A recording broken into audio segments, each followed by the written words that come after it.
I'm not a lawyer, but it's been another day in the YSL trial where Judge Whitaker was able to accomplish more in 8 hours than Judge Glanville accomplished in a week. Was that too shady? I really try to stay neutral, but this judge has been very efficient with her time. A ton of issues were addressed today, so I'm just going to go through and give some highlights. Context on the first issue is that Attorney Love has said that the witness after Kenneth Copeland, whether he testifies or not, will be Quindarius Zachary. So they've been using the last few days to go over interviews Zachary has done with the police to determine what's admissible for those or not. But then today, Attorney Love said, actually, Antonio Sledge will be the next witness, not Quindarius Zachary. As I look towards next week, it would be Mr. Sledge before Mr. Zachary. Okay. So, So we did this in the wrong order, but. All right, that means we need to get to all of what might be used with Mr. Sledge today. that's the folder that Okay. they're about to. All right, well. So they begin going over the evidence that will be presented during Antonio Sledge's testimony, and a post from Instagram is a part of that evidence. And Bruce Harvey makes mention that if social media posts are going to be shown, they should not include any of the comments on that post. It should just be the post. And Judge Whitaker agrees. Mr. Harvey, you wanted to say something. Yes, one other point, Judge.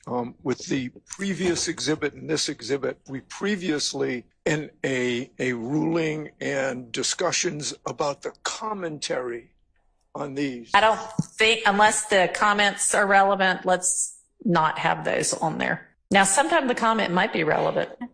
But we don't know who's making the comment. We can't cross-examine the commenter.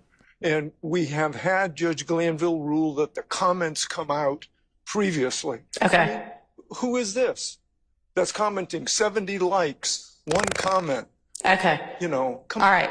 So I agree with the prior ruling, and I don't know that this is how you were going to present it on the stand when you use it. This just may be how you got it now.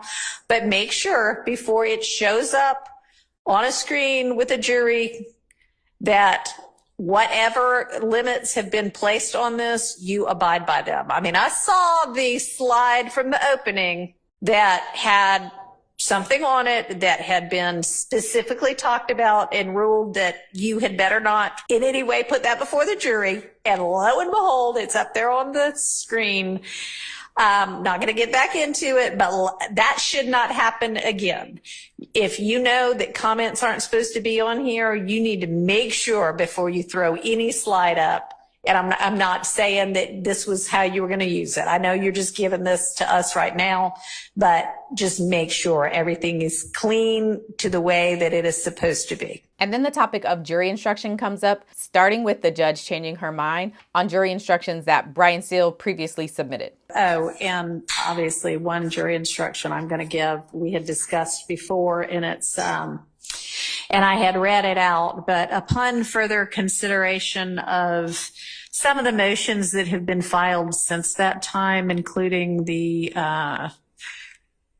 kind of new spin on Mr. Stillwell's motion for a constitutional and fair trial with requested relief, and just considering some of the motions that have been filed, I think, by Mr. Williams since, I am actually reconsidering and have reconsidered and made a different decision about, at one point I had said I was going to just say disregard any comment about any of the actions of the lawyers. And I'm going back to the proposed instruction with that. And I'm going to say that may have been disparaging of any of the lawyers in this case, because I mean, it is a fact that on the record, some things were said about certain defense counsel that anybody who's an attorney would consider disparaging, unprepared, and unprofessional. So I'm going to address that and seek to cure that by just using that actual word.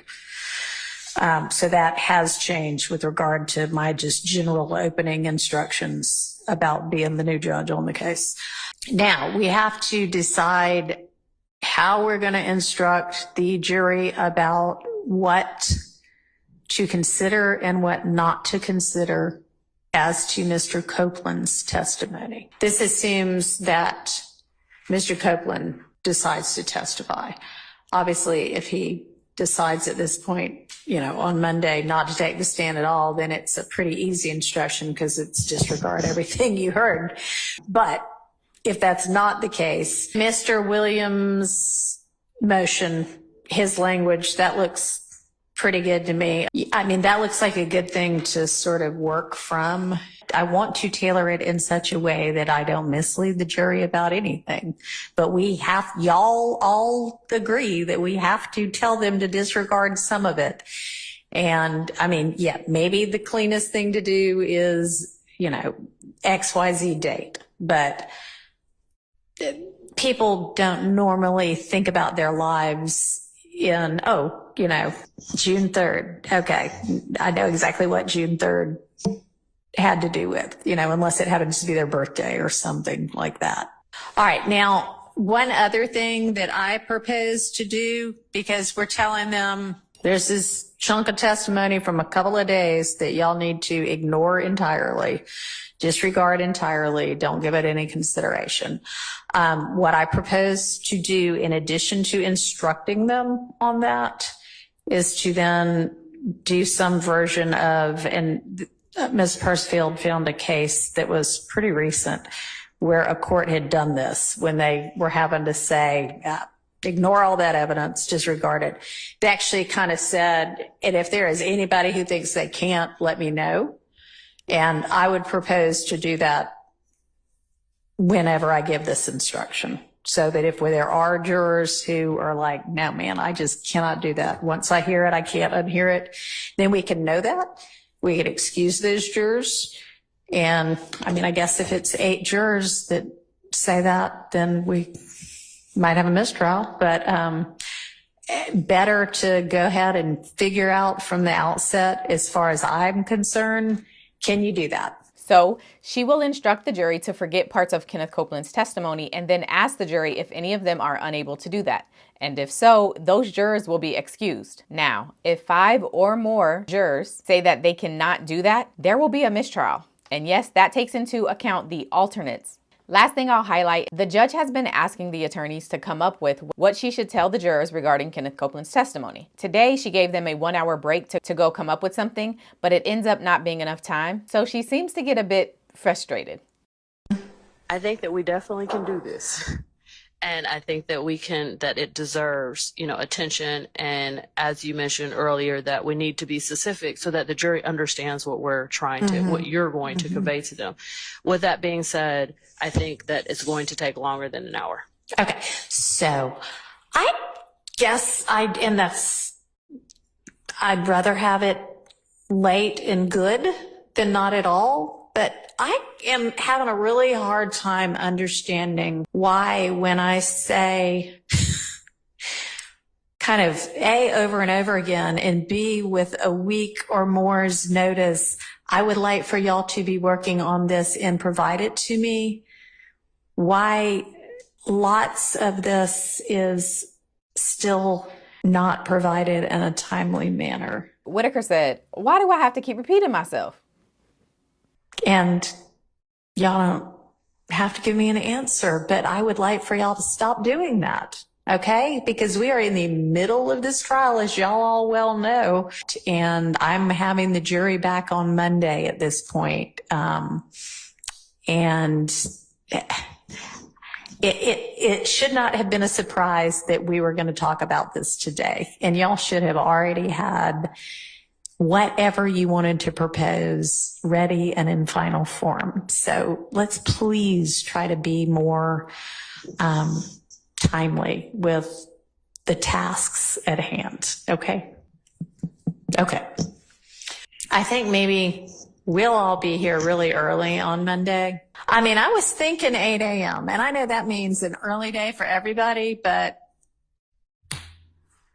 since we can't spend 3:30 to 5 talking about this, we're going to be here at 8 a.m. on Monday. So Judge Whitaker ends the day saying that she will rule on the outstanding motions, including motions for mistrial and recusal of the prosecutors, this weekend. And as of now, court is set to resume with the jurors in the box on Monday. And of course, depending on how he wakes up, we will either get Kenneth Copeland's testimony or Antonio Sledge will be the next witness up and Kenneth Copeland will go back to jail.